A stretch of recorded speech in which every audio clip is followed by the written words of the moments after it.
I want to start with this because I agree with you on this issue. You said that I have two little girls. I don't want them getting run over on the playing field by a male or formerly male athlete. But as a Democrat, I'm supposed to be afraid to say that. First of all, I want to be clear. I completely agree with you on your position. We should treat everybody as equals with respect. But I don't believe if you're born a man, transition to a woman, you should compete against other women. Is this a problem within the Democrat Party? Because there are people that are now attacking you. I don't understand why. What do you make of those people? They're people who just want to cancel any debate about the issue. And not only does this do us a huge disservice as a party, because we're just going to keep losing elections if we can't even debate these contentious issues that, by the way, Republicans are weaponizing to use against us. And yet we're like frozen because we can't even have a response because it's too difficult to bring these issues up. But not only that, it does a terrible disservice to the very people that the Republicans are attacking. Because if we don't have a reasonable winning position, then they're just going to take away all their rights. A lot of Democrats say if you don't just have an absolutist, no holes barred answer to this question, there's no restrictions whatsoever for trans women who want to play on competitive women's teams, for example, which, by the way, is not allowed in the Olympics. I mean, do we suddenly have to cancel the Olympics? Because the Olympics has these restrictions. Right. And yet the Democratic Party, at least some elements, say, if you don't meet this litmus test, then you're not even a Democrat. And we lose badly on this issue. 70% of Americans think that we ought to have some restrictions on this thing. So I just brought this up as one example of many issues where we can't even have a debate. And that's a real problem for our party.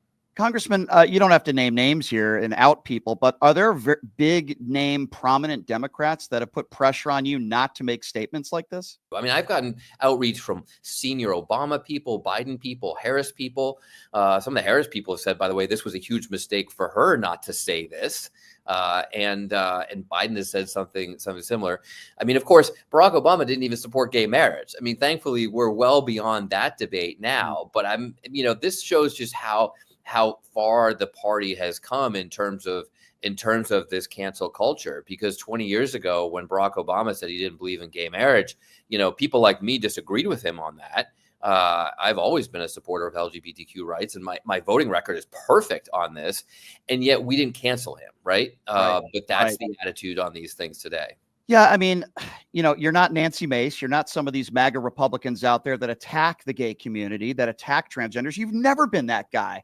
Never. And that's why I was so upset when I saw some of these Democrats going after you. I'm like, what person? I mean, Lia Thomas. Well, they're attacking an ally. And is that really smart strategy? Is that really how we're going to win elections? And just let's be clear, if we don't start winning elections, the Republicans are going to push their extremist, often hateful agenda on these issues, because there are a lot of Republicans who really want to go back in time and want to take away the basic freedom to marry who you love.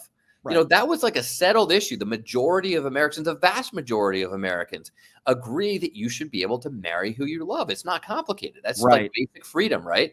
But now there are Republicans who want to take that away. And part of that is a response to Democrats just not even engaging on this issue. So people think that we're the extremists on this issue, where actually I think we represent basic civil rights for trans people and others. And that should be the majority position that Americans accept. Absolutely. If you're just joining us, Congressman Seth Moulton. So I have to ask you about Nancy Mace and the news that came out where, she's passing this bill on transgender bathrooms so that a trans woman who is in office doesn't use the same bathroom as her. I wanted to get your statement. What are your thoughts on this?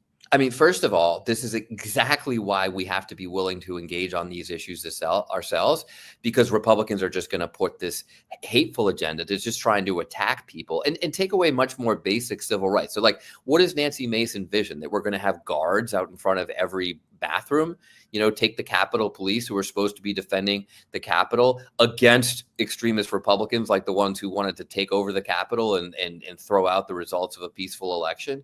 And they're going to be stationed in front of the bathrooms. I mean, this is the kind of extremist stuff that Republicans obsess over. But the problem is that it works. There was an exit poll that came out of the election that said that the number one reason swing voters chose Trump was, quote, this is an exact quote. They said that Kamala Harris cares more about trans issues than the middle class, right? Because she didn't even have a response on this stuff, right? So I'm not afraid to say, no, Nancy, you're wrong. We're not voting for this stuff.